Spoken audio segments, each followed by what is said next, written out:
অঙ্গনওয়াড়ি কেন্দ্রে অনিয়মের অভিযোগ তুলে এলাকার মহিলা একত্রিত হয়ে অঙ্গনওয়াড়ি কেন্দ্রে তালা মেরে বিক্ষোভ দেখালো গ্রামবাসীরা। এই ঘটনার জেরে এলাকায় চাঞ্চল্য ছড়ালো। ঘটনাটি ঘটেছে মঙ্গলবার কালিয়াগঞ্জ ব্লকের মালগাঁও অঞ্চলের পাহাড়গাঁওয়ের ফুলামণি এলাকায়। গ্রামের মহিলাদের অভিযোগ, দীর্ঘদিন ধরে অঙ্গনওয়াড়ি কেন্দ্রে ঠিক মতন খাবার দেওয়া হয় না, খিচুড়িতে পোকা থাকে, শিশুদের পড়াশোনা পর্যন্ত করানো হয় না। বারবার অভিযোগ করেও কোনো হেলদোল কর্মীদের নেই বলে অভিযোগ। এমন সব অভিযোগ তুলে গ্রামের মহিলারা একত্রিত হয়ে অঙ্গনওয়াড়ি কেন্দ্রের তালা ঝুলিয়ে বিক্ষোভ দেখান।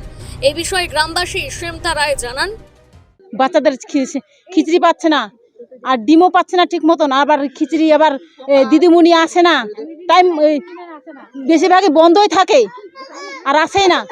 আর যে আন্ধনি দিদি আবার বলছে আমাকে এখানে নিয়ে আসলে আবার কি করতে পারবে, আমার ইচ্ছা মতন আসবো, আসতেও পারি না আসতেও পারি। প্রতিদিন খোলা হয় কি? না, বন্ধ, বেশিরভাগই বন্ধ। সপ্তাহে কয়দিন দেওয়া হয়?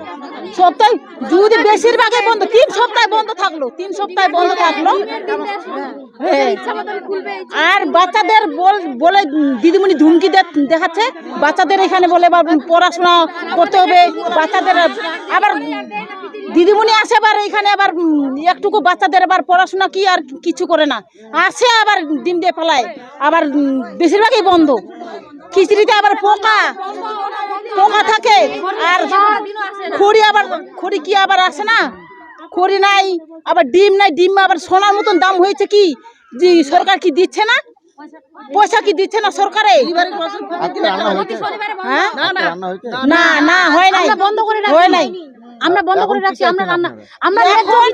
আমরা এ বিষয়ে অঙ্গনওয়াড়ি কর্মী অদিতি রায় জানান, আমি তো আসি, আমি তো এমন নয় যে আসি না, আসি ঠিক মতন খিচুড়িও দেওয়া হয়, যদি 2-1 দিন বাদ দেওয়া হয় সেটা ডবল করে দেওয়া হয়।